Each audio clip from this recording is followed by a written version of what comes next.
La Edad Media fue un periodo histórico apasionante, pero también lleno de sombras. En Europa el feudalismo creaba una sociedad injusta y desigual, y la Iglesia Católica había crecido en riqueza y poder, pero había convertido los principios de Jesús en una religión alejada de las personas, donde había un abismo entre el clero y el pueblo llano. En medio de esto, alguien se levantó para decir que aquello no estaba bien, que había que cambiarlo.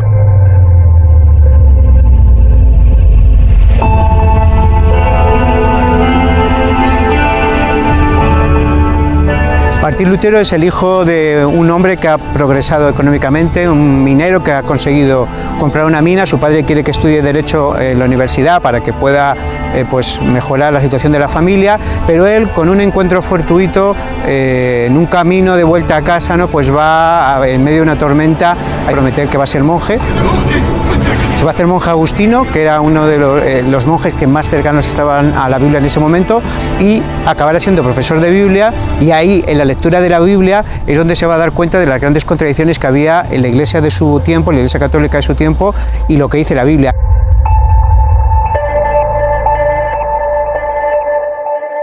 Podemos decir que el año 1510 representa un punto de inflexión en la vida de Lutero. Él va en un viaje a Roma y queda profundamente decepcionado con toda la corrupción de la jerarquía eclesiástica, el boato y todo lo que allí hay. 7 años más tarde hay una campaña del Papa León X para captar fondos mediante la venta de indulgencias, que son unos documentos que mediante la compra de ellos se podrían liberar a familiares del purgatorio. Si llegues arriba, Hendrik será liberado del purgatorio y entrará por las puertas del cielo.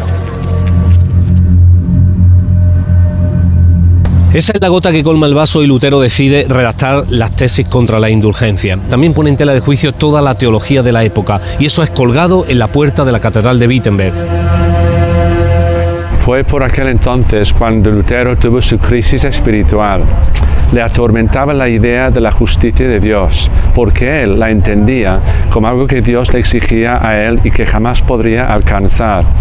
Pero al leer las palabras de Pablo en el Evangelio, la justicia de Dios se revela por fe, entendió que se trataba de la justicia de Dios que había provisto para los pecadores en Jesucristo. Y ese fue el gran descubrimiento de Martín Lutero.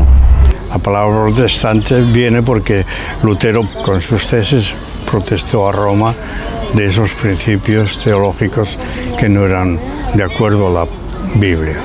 Esas tesis han sido, digamos, una declaración pública de que el Evangelio era patrimonio de la humanidad, y de ese patrimonio gratuito de Dios la Iglesia estaba haciendo un gran negocio, aprovechándose de la oscuridad del medievo.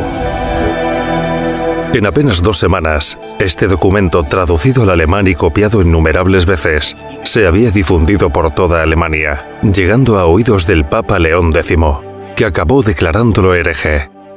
En su tesis, Martín defendía una vuelta al cristianismo sencillo predicado por Jesús en sus orígenes, que se puede resumir en las famosas solas. Mi crítica no es contra el Santo Padre, sino contra los deshonestos que dicen representarle.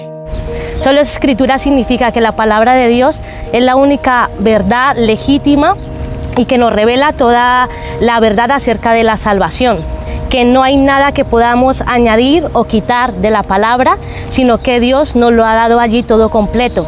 La sola gracia hace referencia a que no somos salvos por obras, por muchas obras piadosas, por muchos sacrificios, mucho que te flageles y tal y que cual. Tú no eres salvo por esto, sino que tú eres salvo solo por la gracia y por la misericordia de Dios, que tiene, digamos, su forma de ser y su fuente en el sacrificio de Cristo en la cruz. La salvación por fe consiste en creer en Jesucristo. Él en la cruz murió por nuestros pecados y nosotros pues no podemos resolver el problema de ese pecado nuestro. Él lo hizo y creyendo en Él nos dice la Biblia que somos salvos. Solo Jesucristo significa que la salvación está basada solamente en Cristo. Solo Jesucristo significa lo que Jesucristo dijo: yo soy el camino, la verdad y la vida, nadie viene al Padre sino por mí. Solo a Dios la gloria, es la última de las 5 afirmaciones y es una consecuencia natural de haber entendido las 4 anteriores. Porque cuando yo me doy cuenta que la salvación no es por obras, que es solo a través de Jesús, por medio de la fe y por gracia, la consecuencia natural es que solo Dios se merece la gloria, la alabanza y los elogios. La rápida expansión de las ideas de Lutero solo se puede explicar gracias a un aliado inesperado: la imprenta de tipos móviles. Gutenberg había estado haciendo pruebas durante más de 30 años atrás, y para esa época el ingenio alemán ya se había popularizado, permitiendo hacer muchas copias de un documento de manera rápida y económica. Aunque ahora lo veamos como algo habitual, la imprenta supuso para finales del siglo XV, principios del siglo XVI, la gran revolución cultural. El libro podía llegar a casi cualquier parte de una manera mucho más barata, y eso hizo que las ideas se difundieran muy rápidamente por Europa. Muchísimos folletos, libros que van a llegar a todos los rincones de Europa. Incluso cuando él va a la dieta de Worms ya es muy conocido y la gente le sale a recibir como una especie de famoso de la época. Y curiosamente también lo que va a hacer la imprenta, darle la oportunidad de traducir la Biblia, la palabra de Dios. Cuando él está perseguido, piensa que le van a matar, lo que va a hacer es traducir la Biblia al alemán, al lenguaje del pueblo, para que si matan a Lutero no puedan matar a 1 millón de luteros, que se va a convertir todo aquel que lea la Biblia.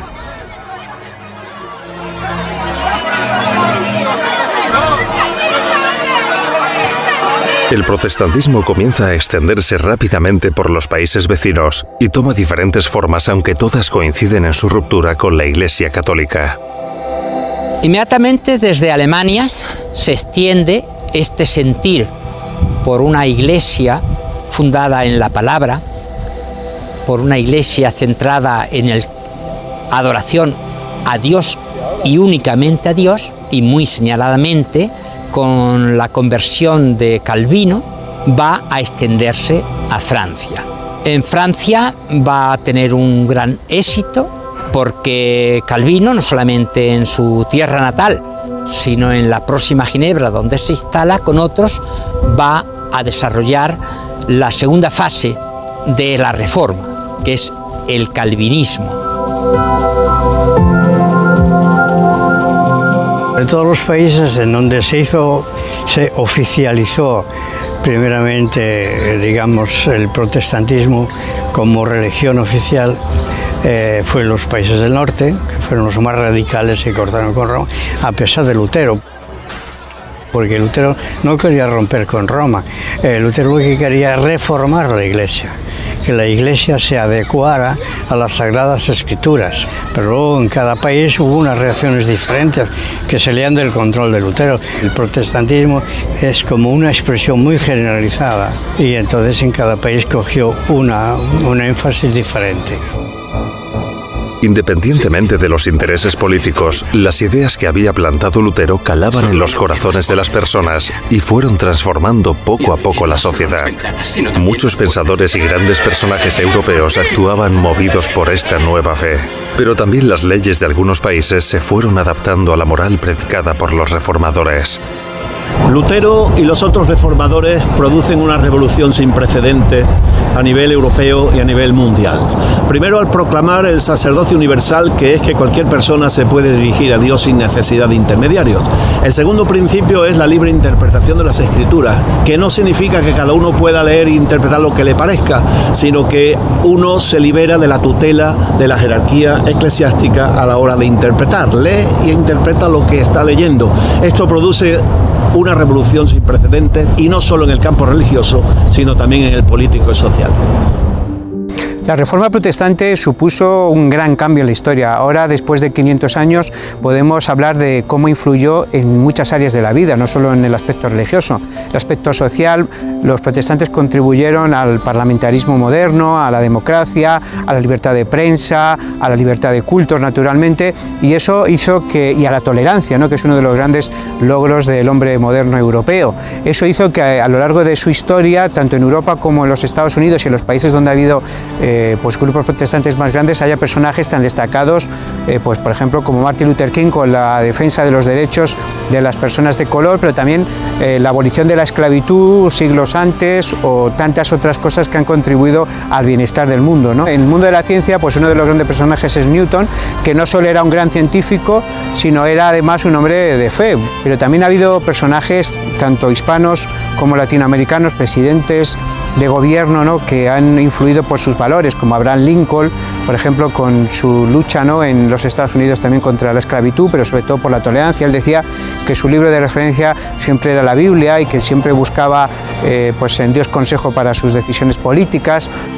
La gran aportación que hizo la Reforma respecto a la economía, sin lugar a duda, fue el nuevo concepto de trabajo. A partir de la Reforma, el trabajo ya no solamente no era una maldición, sino que era una bendición, como curiosamente está pasando hoy día en la sociedad en la que estamos viviendo. Todo el mundo tenía que trabajar, todo el mundo tenía que vivir del esfuerzo de su trabajo y además tenía que llevar una vida pues sencilla y una vida, digamos, digna, de acuerdo con los principios de las escrituras en los cuales estaba basada, digamos, la Reforma.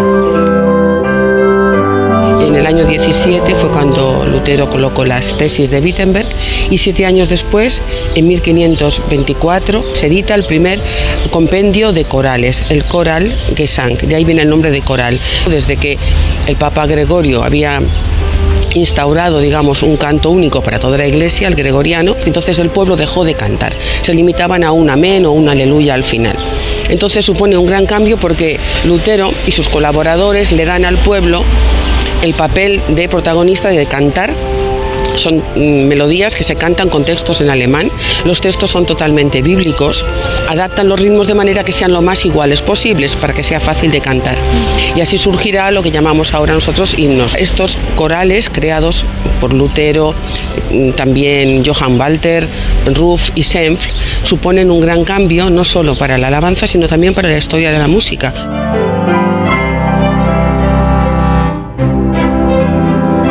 La llegada del protestantismo a España no fue fácil a causa de la fortaleza de la Iglesia Católica y a su unión con la monarquía reinante. No obstante, muchos valientes extendieron las nuevas ideas y se crean numerosas comunidades, entre las que destacan las de Valladolid y Sevilla. Las ideas luteranas encontraron eco en España fundamentalmente en dos focos, Valladolid y Sevilla. En ambas ciudades se persiguió la disidencia por medio del Tribunal de la Inquisición, donde Sevilla tenía sede. Los castigados iban a prisión al castillo de San Jorge, después pasaban al auto de fe si sobrevivían a los rigores de la prisión a un auto de fe que se celebraba en la Plaza de San Francisco y de allí directamente al quemadero que hoy es el Prado de San Sebastián. Entre los monjes de este monasterio situado en Santiponce, en Sevilla, estaba Casiodoro de Reina. Él inicia aquí la primera traducción completa de los escritos originales al castellano. Era la Biblia del Oso, que posteriormente la terminó en el exilio y fue revisada por Cipriano de Valera. Aquí se encontraba también el prior García Arias y Antonio del Corro, que fueron sentenciados por la Inquisición a causa de que habían penetrado la idea de Lutero. Propios y extraños han acuñado que la reforma del siglo XVI termina a mediados de ese siglo con los autos de fe de Sevilla y Valladolid. El primer protestante español quemado lo registramos en Palma de Mallorca en 1523, pero es que el último es en Valencia en 1826. La investigación de Schaeffer registra 2000 nombres, con nombres y apellidos. Poco más se puede contar sobre la Reforma en España, ya que fue casi completamente erradicada. En el siglo XIX, gracias a la Revolución Industrial, llegaron a España muchos especialistas que profesaban la fe protestante. El siglo XIX da una segunda oportunidad al movimiento evangélico español, con lo que se ha venido a llamar la Segunda Reforma. El primer personaje que tendríamos que mencionar es Guillermo Rull, un señor inglés que viene a España en 1835 y pasa por Sevilla, por Cádiz, donde también establece la primera escuela evangélica en el territorio español. Él trabajará y fundará una iglesia en Gibraltar que será la puerta de entrada de las ideas reformadas de nuevo en nuestro país. El segundo personaje importante para nuestra historia es Jorge Parrow, que llega a España como agente de la Sociedad Bíblica Británica y Extranjera en 1836. Tiene permiso para editar 5.000 Biblias, las cuales empieza a difundir, pero que rápidamente las autoridades impiden su difusión e incluso las confiscan. Todos aquellos que se convirtieron en el siglo XIX en España quisieron de una manera voluntaria entroncar con la primera reforma que tuvo lugar en España en el siglo XVI.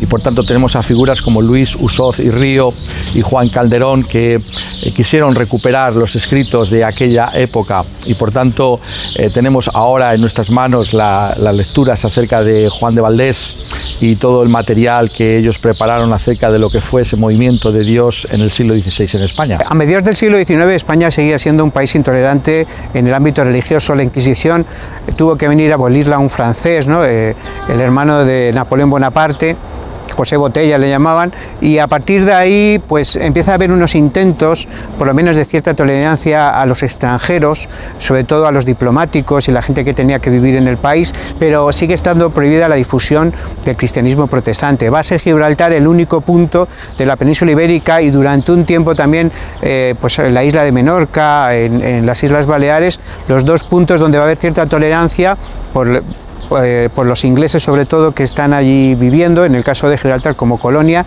y a partir de ahí va a ser un pequeño foco primero de cultura, porque van desde Gibraltar varios misioneros a abrir escuelas pues cerca de la Línea, de Cádiz, toda esta zona, pero luego de refugio de los protestantes españoles como Matamoros y otros que cuando van a ser perseguidos por el Estado pues van a encontrar en Gibraltar el único sitio de refugio. Septiembre de 1868 marca un nuevo tiempo para la historia del protestantismo en España. Después del alzamiento en armas de los militares Prince, Serrano y Topete y tras la batalla de Alcolea se establece la Primera República y con ello viene la libertad religiosa a nuestro país. De hecho, los generales tienen una entrevista con los principales líderes protestantes que hasta ahora habían estado en la clandestinidad y le dicen la famosa frase: ya pueden ustedes recorrer España con la Biblia bajo el brazo. A partir de entonces se establecen las dos primeras iglesias evangélicas en nuestro país, la de Mahón en Menorca y la de aquí de Sevilla. Difícil sería detenerse en las figuras de cada uno de los grandes nombres que representaron la nueva fe. Lo que sí está claro es que protestantes españoles y extranjeros intentaron hacer aportaciones en nuestro país, no solo a nivel espiritual, sino también social. Los primeros misioneros evangélicos en España en el siglo XIX eran conscientes de la situación en la que se encontraba el pueblo español, particularmente el hecho de que la inmensa mayoría de la población no sabía leer y escribir. Por tanto, uno de sus primeros énfasis fue la creación de escuelas. Al mismo tiempo eran conscientes de la pobreza y la desidia de muchas de las personas en nuestra nación y por tanto estuvieron detrás de los hospitales y también el cuidado de los huérfanos. Pero sobre todo son conocidos por encabezar la lucha contra la esclavitud que todavía persistía en los restos del Imperio Español, en Cuba y en Puerto Rico. Y así tenemos la figura de Julio Vizcarrondo Coronado y el pastor evangélico Antonio Carrasco, que encabezaron esa lucha contra la esclavitud en España. En el 1873 van a conseguir la libertad de 50.000 esclavos en Puerto Rico y en el 86 400.000 van a ser rescatados. En esa batalla, la persona significativa y que además fue presidente de la Sociedad para la Abolición de la Esclavitud, que se fundó aquí en Madrid, va a ser Emilio Castelar.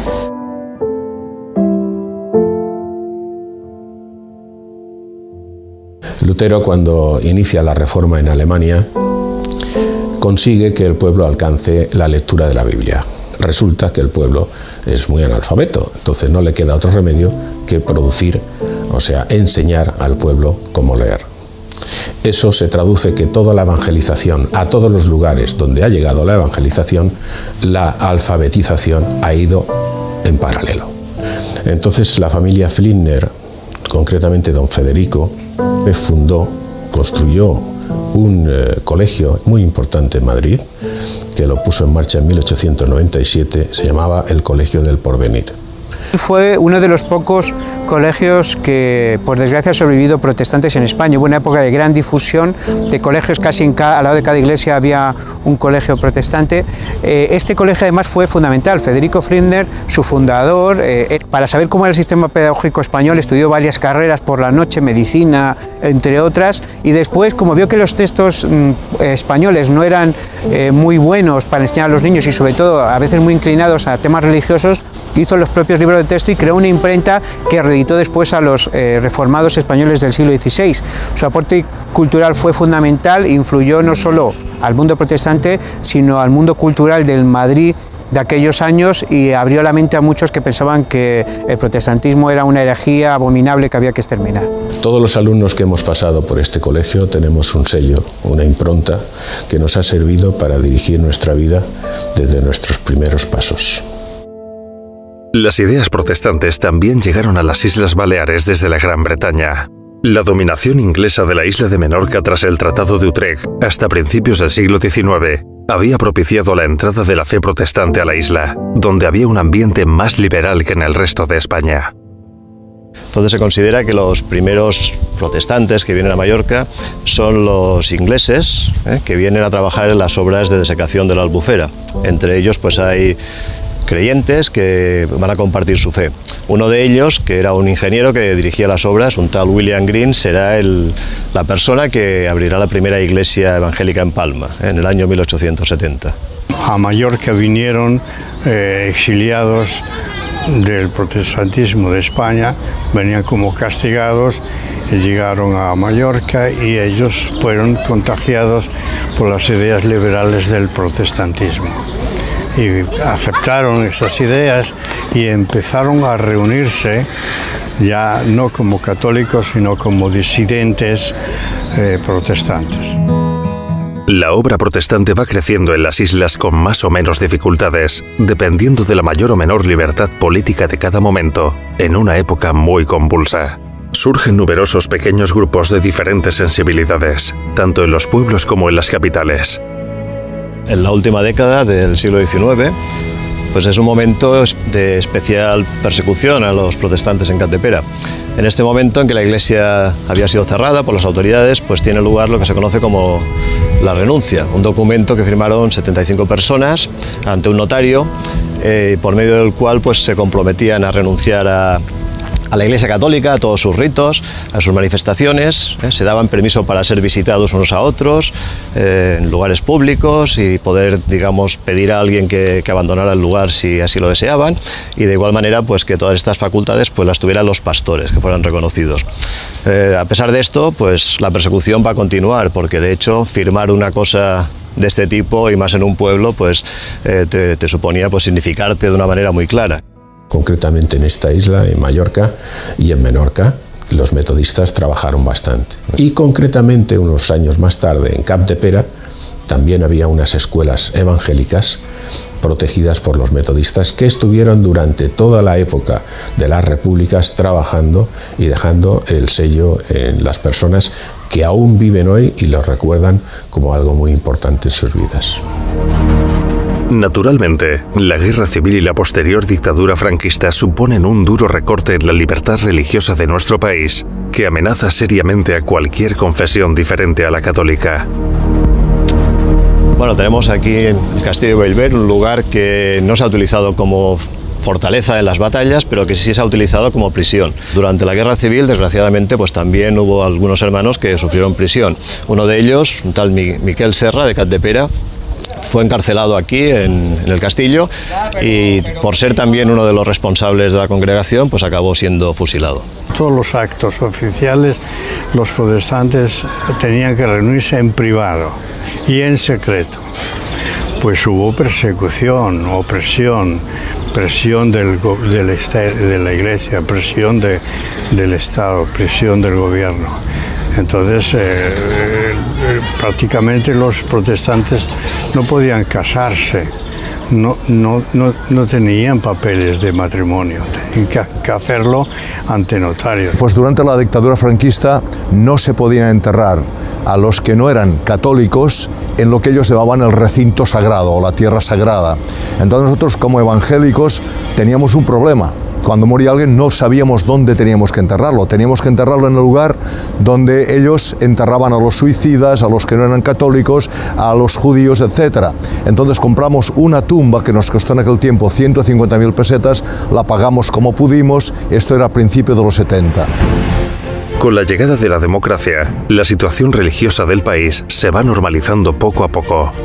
En todas las islas se produce un crecimiento de las comunidades evangélicas que culmina con una expresión unida de todas las iglesias en 1982, en la campaña Él Vive.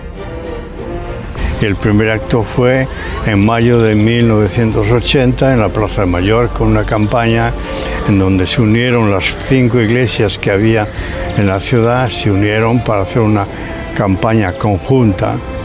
Entonces nosotros hemos salido con esa frase: Jesús vive, Él vive.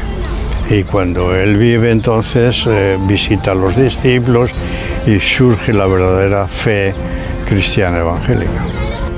La comunidad evangélica es numerosa a nivel mundial, aunque en nuestro país existe un gran desconocimiento sobre cómo se organizan y denominan estas iglesias. Pues tanto la palabra protestante como la palabra evangélico vienen de la Reforma del siglo XVI, pero son palabras distintas, ¿no? Porque la palabra protestante es más bien una palabra religiosa que habla de cierta tradición cristiana diferente de la católica. Los evangélicos ponen mucho énfasis en la Biblia como palabra de Dios, pero hay protestantes que quizás no tengan esa misma convicción en cuanto a la Biblia como la base de lo que creemos y hacemos como cristianos. Los que somos evangélicos nos sentimos las dos cosas, protestantes y también evangélicos. En el ámbito evangélico se da el fenómeno de que hay distintas denominaciones con énfasis particulares, especialmente en el ámbito de expresiones culticas, de organización eclesiástica, en algunos casos simplemente por factores geográficos, culturales. Las iglesias evangélicas se organizan de forma independiente entre ellas, no existe una jerarquía de unas a otras. Cada iglesia organiza sus propios estatutos y funciona de una forma asamblearia, o sea, son todos los miembros de la congregación que se reúnen con la periodicidad que haga falta y participan en la toma de decisiones del día a día de la iglesia, ¿no? Son ellos que votan y participan y se implican de una manera directa pues, en las cuestiones administrativas o las cuestiones incluso de orden y fe que pueda haber en la iglesia. Hace años que entendimos que la iglesia local es la que tiene que sostener a sus ministerios, a la gente que trabaja en ella, y lo hemos conseguido. Nuestra iglesia ha tomado para financiarse el modelo bíblico, donde se nos habla de diezmos, de ofrendas, de limosnas. Luego, con lo que recogemos los domingos, las ofrendas o colectas es lo que destinamos en mayor parte a obra social. En la actualidad, la comunidad evangélica balear cuenta con unos 6.000 miembros repartidos en las islas. Muchas de las iglesias están asociadas bajo el Consell Evangèlic de les Illes Balears, creado en 2008. El Consejo Evangélico está integrado por las iglesias y entidades evangélicas que están ubicadas en las Islas Baleares. Está creado y pensado para poder representar desde un punto de vista legal a las iglesias y a las entidades miembros y poder gestionar pues, programas que sean culturales, programas sociales y al mismo tiempo pues, fraternal, que contribuya tanto a difundir nuestros valores cristianos como a reforzar también el testimonio de las iglesias y la proclamación del Evangelio. Al día de hoy, la Iglesia Evangélica Filadelfia es una de las más grandes de Europa porque en los años que llevamos somos una de las más jóvenes, sin embargo es una de las que más ha crecido en los últimos 60 años.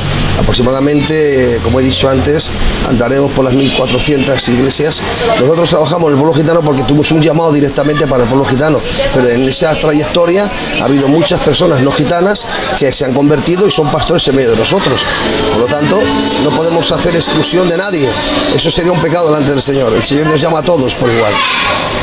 Las iglesias evangélicas siempre han estado muy concienciadas con la acción social en sus barriadas, y aquí en las islas, por ejemplo, trabajamos conjunto con las prisiones, con la labor con los ancianos, banco de alimentos, servicio de ropa y demás cuestiones sociales, identificando las necesidades que tenemos a nuestro entorno. El Ejército de Salvación fue fundado en el año 1865. La labor que estamos realizando en Mallorca es hacia las personas, familias necesitadas. Estamos entregando ayuda para 250 familias. Estas tiendas han surgido o han nacido con el propósito de recibir donaciones, y lo que hacemos es invertir esa donación en dinero para ayudar a estas personas que he mencionado, no solamente en Mallorca, sino en el resto de España. Remar se fundó en 1983. Bueno, en Mallorca tenemos esta casa de acogida que es para chicos de primera y segunda fase que vienen con problemas de drogadicción, de alcohol, y luego tenemos una casa de familias de matrimonios. Tenemos tiendas de segunda mano, de muebles que reciclamos, que recogemos, electrodomésticos, y con eso nos subvencionamos. Asociación Betel se estableció en Palma de Mallorca hace 24 años, lleva funcionando a nivel nacional unos 32-33, y la obra evangélica en este aspecto fue un refugio para muchas personas que estábamos necesitados de ayuda y no sabíamos dónde acudir. Trabajamos conjuntamente en la prisión de Palma, se realizan talleres, algunos de manualidades, de pintura, también hemos realizado talleres de lectura de la Biblia o de estudio bíblico para las personas que están más interesadas. Aquella historia que empezó hace 500 años con Lutero tiene hoy su continuidad en Baleares en los más de 6.000 protestantes que se reúnen en las islas. Una comunidad que pretende imitar los pasos de Jesús, impactando en la sociedad que la rodea.